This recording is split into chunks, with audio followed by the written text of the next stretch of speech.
کیوں؟ اس لیے کیونکہ اسلام کا حکم ہے، اسلام کی وجہ سے حضور کو مانتے ہیں۔ میں نے کہا نہیں، ہم اسلام کی وجہ سے حضور کو نہیں مانتے، حضور کی وجہ سے اسلام کو مانتے ہیں۔ رسالت، نعرہ رسالت، نعرہ رسالت، نعرہ رسالت۔ تیسرا سوال اسی لیے کیا جائے گا تاکہ یہ واضح ہو جائے، اس نے کہا میں مسلم ہوں، اب تیسرا سوال کیا ہے؟ حضور کے متعلق کیا کہا کرتا تھا کہ ان کی وجہ سے اسلام کو مانتا ہے یا اسلام کی وجہ سے ان کو مانتا ہے؟ یہ حد امتیاز، یہ حد فاصل، یہ آئسولیٹنگ فیکٹر، یہ ڈسٹنگوشنگ مارک کب منقع، کب واضح ہوتا ہے؟ جب جواب دیا جاتا ہے، جب وہ کہتا ہے مر کے پہنچا ہوں یہاں اس دلربا کے واسطے۔ وہ کہتا ہے انہی کے واسطے تو موت کو سینے سے لگایا ہے۔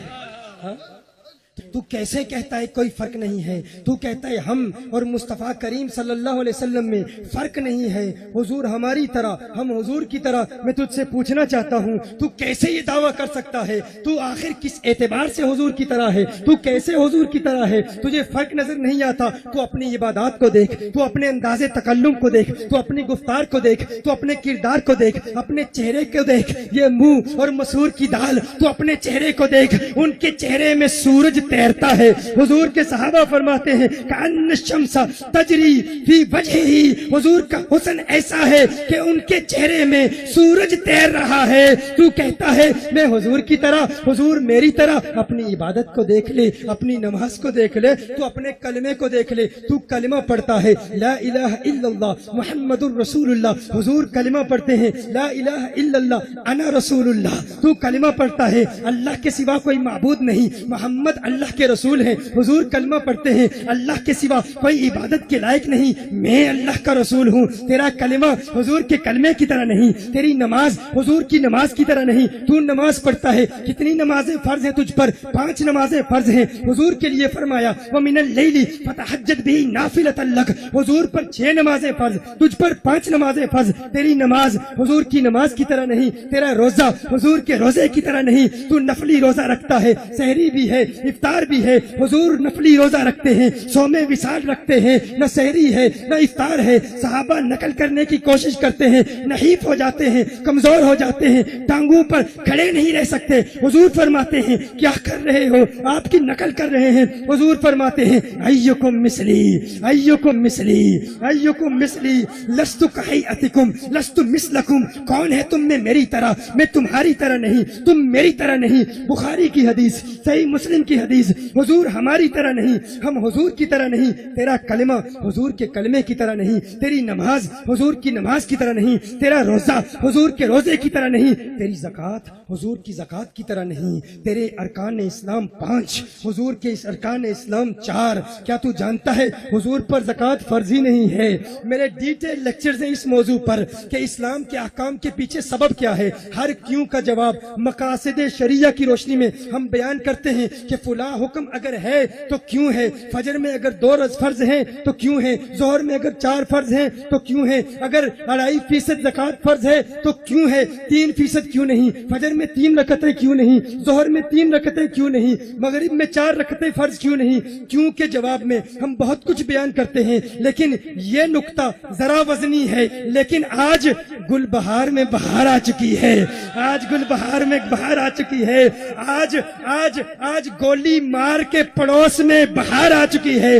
گولی مارنے والے ختم، دہشت گردی ختم، آج عاشقوں کی بہار ہے۔ اس خوبصورت میدان میں ایک انتہائی خوبصورت علمی نقطہ پیش کرتا ہوں، نقطہ وزنی ہے لیکن عاشق بیٹھے ہیں، اسے اٹھا لیں گے انشاءاللہ، مجھے یقین ہے اٹھا لیں گے۔ تیار ہو؟ دیکھو حضور پر زکوٰۃ فرض کیوں نہیں ہے؟ کبھی اس پر غور کرنے کی کوشش کی؟ حضور پر زکوٰۃ فرض کیوں نہیں ہے؟ زکوٰۃ فرض اس لیے نہیں ہے، زکوٰۃ ادا کیسے ہوتی ہے؟ ادائیگی فرض کے لیے، ادائیگی زکوٰۃ کے لیے یہ ضروری ہے کہ زکوٰۃ مالک کے ملک سے نکل کر قابض کے ملک میں آ جائے۔ زکوٰۃ اس وقت ادا ہوتی ہے جب مالک کے ملک سے نکل کر، کون میری بات سمجھ رہے؟ ہاتھ اٹھائیں مجھے پتہ چلے۔ ماشاءاللہ تو عوام بھی سمجھ رہے ہیں۔ مالک کی ملک سے نکل کر قابض کی ملک میں آ جائے تو زکوٰۃ ادا ہو جاتی ہے۔ دیکھیے کیا ایک باپ اپنے بیٹے کو زکات دے سکتا ہے؟ نابالغ بیٹے کو باپ زکات دے سکتا ہے؟ کیوں؟ کہا الولد وما فی یدہ کان لابیہ، الولد وما فی یدہ کان لابیہ، بیٹا اور جو کچھ بھی بیٹے کے پاس ہے، بیٹا اور بیٹے کی ساری دولت وہ در حقیقت اس کے باپ ہی کی دولت ہوتی ہے۔ تو جب باپ اپنے بیٹے کو زکات دے گا تو اس کے ملک سے نکلے گی، بات سمجھ رہے ہیں نا؟ باپ جب اپنے بیٹے کو زکات دے گا، زکات ادا کب ہوتی ہے؟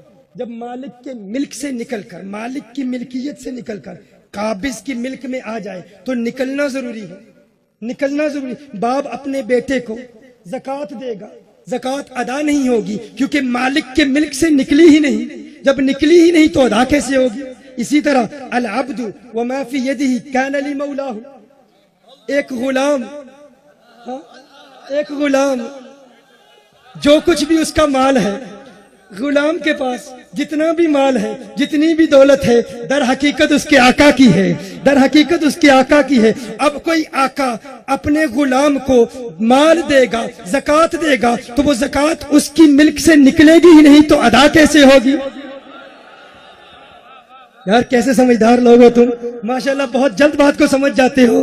تمہیں پتا ہے آقا اپنے غلام کو زکات دے ادا نہیں ہوتی، غلام بھی اس کا مال بھی اس کا، آقا پر زکات فرض اس لیے نہیں ہے، ادا کریں گے تو کس کو ادا کریں گے؟ ساری کائنات آقا کی غلام ہے۔ نعرہ رسالت، نعرہ رسالت،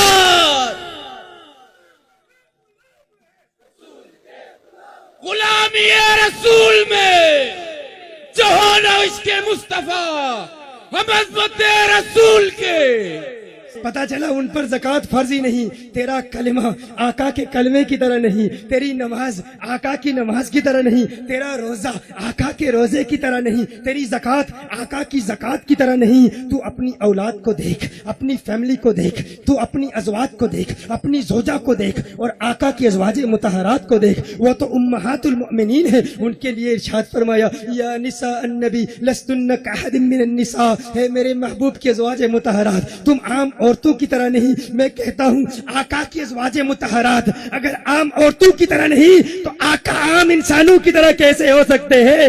ارے تیری زوجہ آقا کی ازواج مطہرات کی طرح نہیں تو اپنے آپ کو دیکھ، اپنے جسم کو دیکھ، اپنے اعضاء کو دیکھ، اپنے ہاتھوں کو دیکھ، اپنی انگلیوں کو دیکھ، اپنی آنکھوں کو دیکھ، اپنے تھوک کو دیکھ، ذرا تھوک کر دیکھ۔ تیرے تھوک کو جو دیکھے گا نفرت محسوس کرے گا، کراہت محسوس کرے گا، متنفر ہو جائے گا۔ تیرے تھوک پر کوئی تھوکنے کے لیے تیار نہیں۔ اور آقا کا لعاب دہن کیسا ہے، میرے آقا کا لعاب دہن کیسا ہے؟ حضرت سعد بن معاذ کو زخم ہوتا ہے، آقا کا لعاب دہن زخم پر ملتے ہیں، شفا یاب ہو جاتے ہیں، ان کے لعاب دہن سے لوگوں کو شفائیں ملتی ہیں۔ تیرے تھوک پہ کوئی تھوکنے کے لیے تیار نہیں، پھر بھی کہتا ہے وہ میری طرح ہے۔ تو اپنے خون کو دیکھ لے، تیرا خون نجاست غلیظہ ہے، کپڑے پر لگ جائے نماز ادا نہیں ہوتی۔